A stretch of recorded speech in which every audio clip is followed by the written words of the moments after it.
Pipe ये एक tank को 20 घंटे में भर सकता है, लेकिन टैंक में रिसाव के कारण टैंक को 28 घंटों में भरा जाता है। तो रिसाव अकेले पूरी तरह से भरे टैंक को खाली कर सकता है, कितने टाइम में खाली कर सकता है, ये क्वेश्चन पूछ रहा है।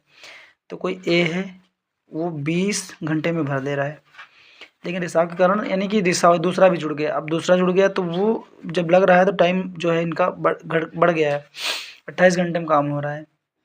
इसका मतलब कि अकेले जब 20 घंटे में कर रहा है, दो लोग मिल गए तो 28 घंटे में हो रहा है। इसका मतलब ये जो दूसरा वाला है उल्टा काम कर रहा है, माइनस का काम कर रहा है।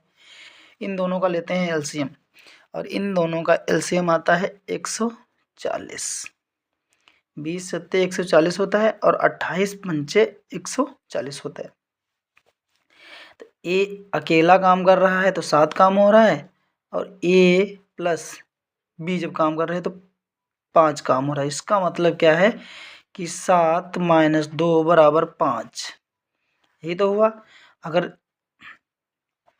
इसकी एफिशिएंसी तो 2 ही निकल के आएगी, तभी तो 5 काम हुआ दोनों जब मिल गए। तो आप क्या करते हैं कि अगला क्वेश्चन का जो ये जो हमको निष्कर्ष निकालना है कि रिसाव अकेले पूरी तरह से भरे टैंक को खाली कर सकता है। अब पूरा जो टैंक है यानी टोटल वर्क या काम हुआ है वो 140 है। अब इसको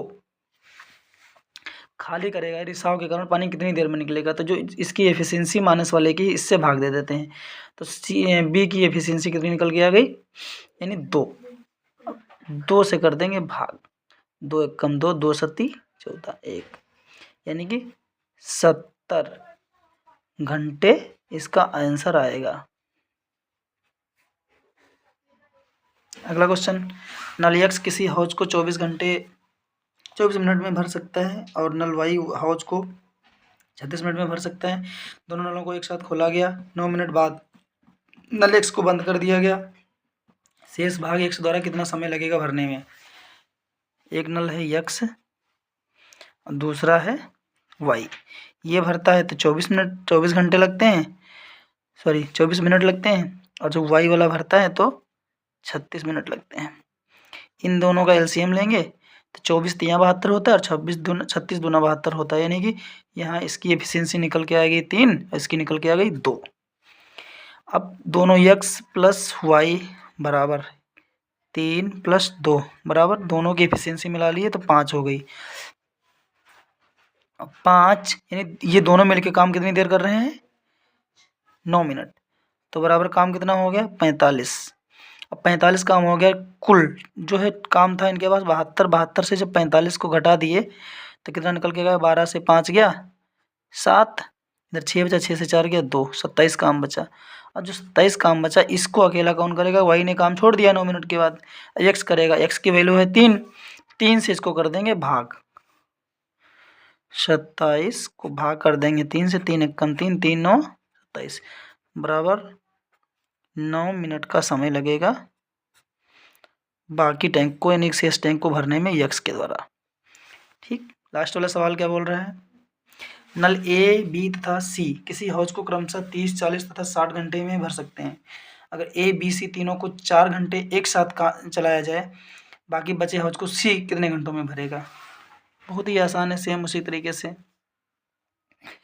ए बी सी। अब ए 30 में भर रहा है, बी 40 में और सी 60 में। अगर इनका तीनों का एलसीएम लेंगे तो 3 चक्कू 12, 4 तियाँ 12, 6 दूनी 12 मीन 120। 0 0 काट के अगर 3 4 का एलसीएम लेते हैं आसान तरीके से तो 30 40 और 60, इनका 0 0 गायब कर दो, 0 बाद में लगा देना। 3 4 का क्या होगा 12 होगा, 6 दूनी 12, 4 तियाँ 12, 3 चक्कू 12, 12 के आगे 0 लगा दो, 120 हो गया।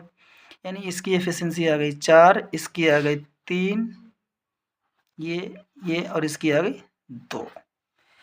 तीनों मिलके काम करते हैं तो कितना होगा, ए प्लस बी प्लस सी बराबर 4 प्लस 3 प्लस 2, 4 3 7 2 9। अब जो है कितने 4 घंटे तक बराबर काम करते हैं, यानी 9 काम जो हुआ वो 4 घंटे तक हुआ, तो 9 चौक 36। अब 120 से 36 लेस कर दो, क्योंकि टोटल वर्क 120 था, उसमें 36 घटा दोगे, 10 से 6 गया 4, यहाँ 11 बचा, 11 से 3 गया तो बचा 8, 84 काम बचा। अब 84 काम को कौन अकेला करेगा? सी। कितने घंटे में करेगा? क्वेश्चन ये बोल रहा है, आंसर ये लाना है। तो इसको कर देते हैं इसकी एफिशिएंसी से भाग।